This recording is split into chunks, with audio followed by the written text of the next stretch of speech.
Dan di episode kali ini, Fokus Kasus akan mengetengahkan kasus pembunuhan seorang tokoh agama yang diduga dilakukan oleh seorang lelaki yang menjalin hubungan gelap dengan istri korban.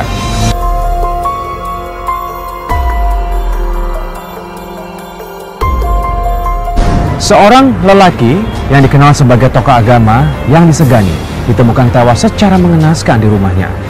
Di awal penyelidikan, kematiannya ini menimbulkan bermacam-macam dugaan. Karena sebelum meninggal dunia, korban diketahui bertemu dengan seorang lelaki yang misterius. Ada yang mengaitkan pembunuhan ini diduga berhubungan dengan kegiatan keagamaan, dan ada pula yang menghubungkannya dengan masalah orang lain dalam keluarga korban. Lalu bagaimanakah penyelidikan polisi? Setelah tewasnya Aziz Rosdiansyah, seorang pemuka agama di dalam salah sebuah ruang di lingkungan Pondok Pesantren Al-Mardaniyah, Cibinong, Kabupaten Bogor, warga menjadi gempa. Sejumlah warga di dekat tempat kejadian mengungkapkan, malam itu setelah terdengar jeritan korban yang meminta tolong, lelaki berusia 20 tahun itu ditemukan tergeletak bersimbah darah.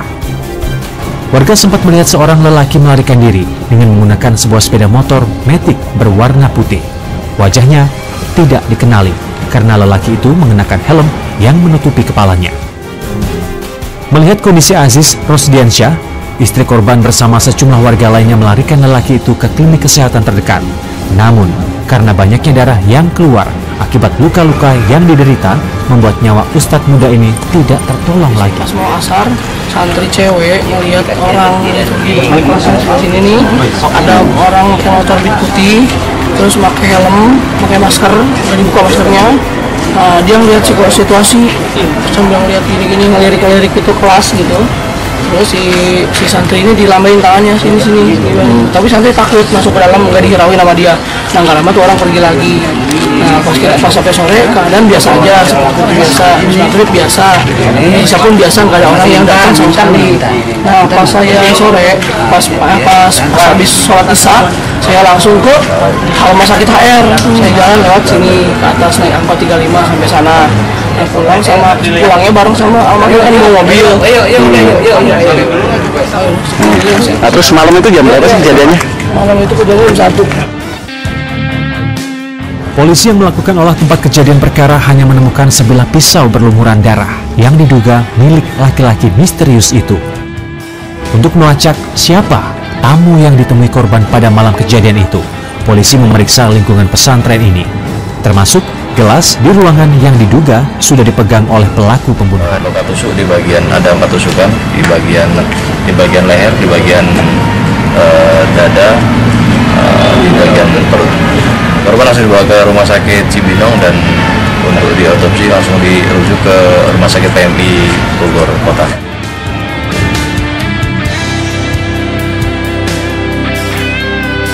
Penangkapan seseorang berkaitan dengan tindak kejahatan tidak dapat dilakukan secara gegabah. Harus ada petunjuk kuat yang dapat dijadikan sebagai dasar bukti perbuatan seseorang melakukan kejahatan. Lalu apakah polisi dapat mengungkap siapakah lelaki misterius yang malam itu datang menemui korban? Apakah ia terlibat? Ataukah justru lelaki tersebut yang mengungkapkan siapa pelaku pembunuhan kepada polisi? Setelah hampir 2 minggu menyelidiki kasus pembunuhan ini, polisi menemukan titik terang. Seorang lelaki berinisial MK ditangkap di daerah Serang, Banten. Dari pelacakan di telepon selular diketahui Aziz Rosdiansyah berkomunikasi dengan sejumlah orang sebelum tewas.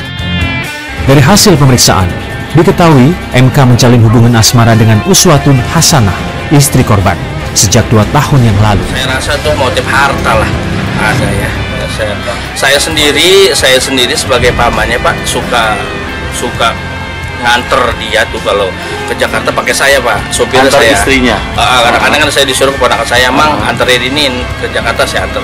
Di dalam perjalanan itu juga memang dia sering istilahnya mengatakan, ya, pokoknya ini nggak boleh ikut campur dari keluarga atas, nggak boleh, dia yang mengelola sendiri gitu. Oh intinya berarti dia pengen menguasai harta si korban. Si pembunuh itu dan istrinya itu. Mungkin. Kepada penyidik yang memeriksanya, tersangka MK mengungkapkan istri korban mengaku sudah bercerai dengan suaminya. Karena itu, ia berani menjalin hubungan khusus dengan wanita berkulit putih itu.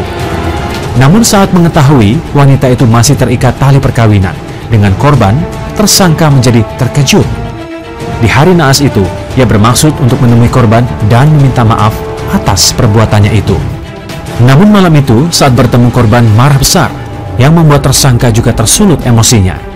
Dan secepat kilat, tersangka MK mencabut pisau yang diselipkan di balik bajunya dan menghunus ke leher korban. Dalam hitungan tidak berapa lama, korban jatuh tersungkur bermandikan darah. Dan melihat lelaki itu terjatuh, MK melarikan diri di tengah kegelapan malam. Sebenarnya ini ada rasa cemburu ya, karena mungkin si tersangka ini suka sama istri dari korban ini. Sengaja ya dia datang ke rumahnya, mungkin datang langsung ke rumahnya, mungkin ada mulut, langsung obat penusukan. Jadi emang peristiwanya sangat cepat sekali, ya kan? Tidak lama seperti itu.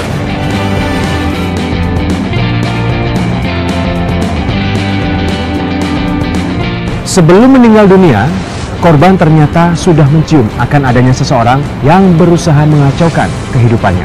Namun, keluarga korban tidak mengira orang itu yang kemudian terlibat dalam pembunuhan ustadz muda itu.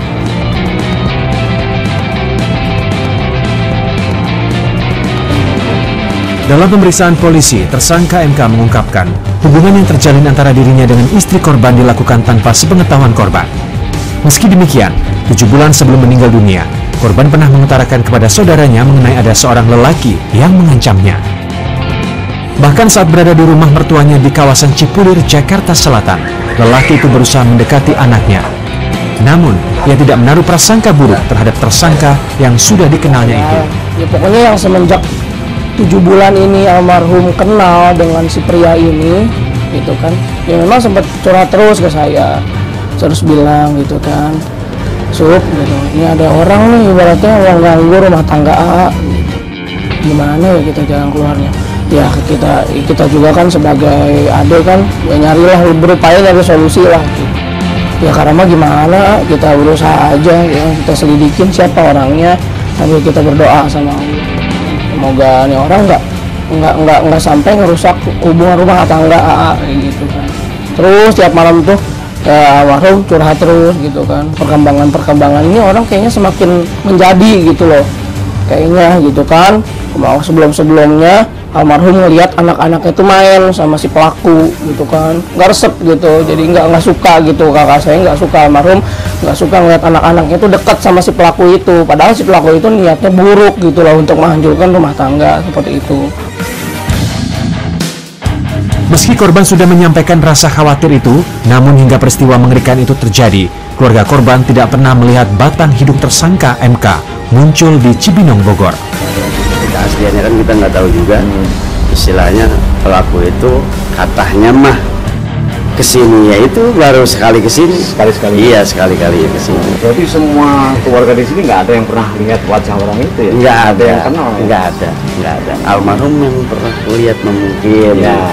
Pastilah pernah lihat. Keluarga korban sanksi dengan pernyataan tersangka MK kepada petugas kedatangannya hari itu untuk meminta maaf kepada korban atas perbuatannya menjalin hubungan gelap dengan istri korban. Dari informasi sejumlah warga, seorang lelaki dengan ciri-ciri yang identik dengan MK terlihat berada di sekitar rumah korban. Namun, lelaki itu tidak juga masuk karena korban sedang bepergian ke Luriang. Sekitar jam 10:30 mungkin ya itu datang. Jadi sebenarnya bukannya datang, ini orang nungguin. Udah nungguin. Datangnya mah dari siang, insya Allah yaitu datangnya dari siang. Dan saya ingin mengklarifikasi lagi, istilahnya kalau ada kayak model kan di berita juga katanya, bukan di berita ya, ada menurut informasi katanya dia datang ke sini mau minta maaf gitu. Ya insya Allah ucapan dia itu mungkin belum jujur kalau menurut saya.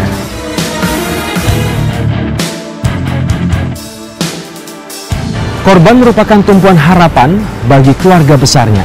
Karena itu kematiannya merupakan pukulan yang sangat berat. Bukan hanya karena ia meninggal dunia secara mengenaskan, namun ternyata ada tragedi lain yang terungkap setelah pelaku pembunuhan tertangkap.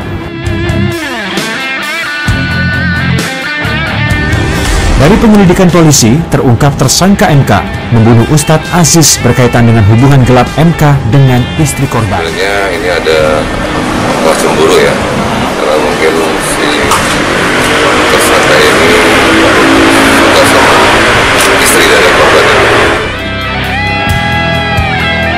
Sementara itu, istri korban dan keluarganya di Cipulir, Jakarta Selatan menolak ketika dikonfirmasi mengenai hubungannya dengan tersangka MK.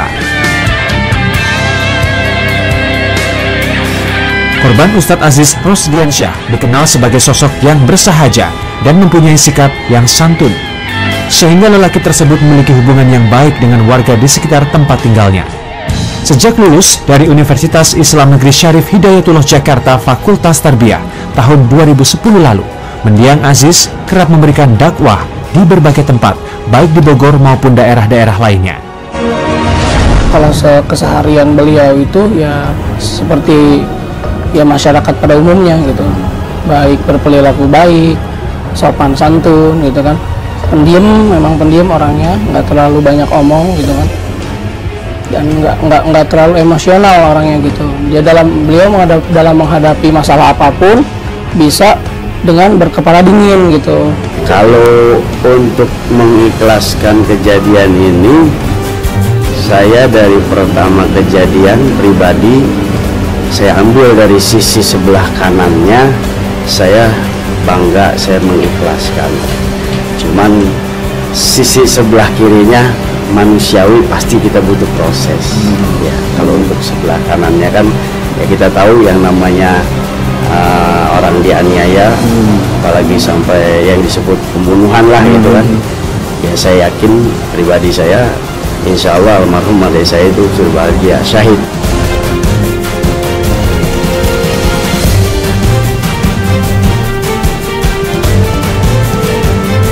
Setiap perbuatan tentu harus memiliki sanksi. Untuk perbuatan positif akan mendapatkan segala sesuatu yang mengandung pujian. Namun untuk tindak kejahatan akan mendapatkan sanksi agar pelaku jera melakukannya dan tidak ada orang yang meniru berbuat jahat.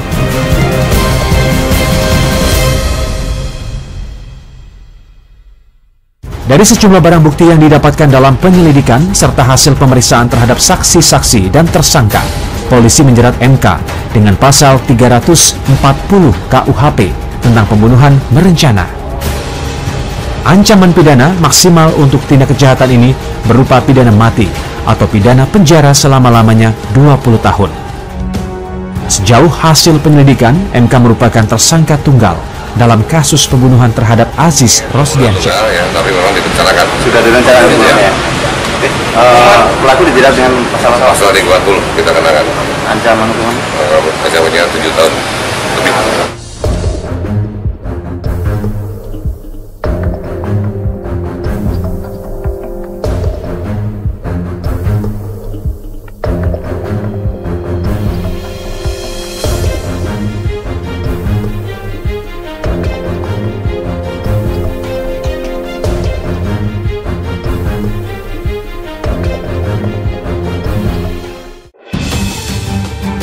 Dan informasi tadi sekaligus menutup perjumpaan kita dalam Fokus Kasus kali ini. Semoga apa yang kami sampaikan dapat berguna dan juga bermanfaat bagi Anda. Saya Zulfikar Nagi undur diri.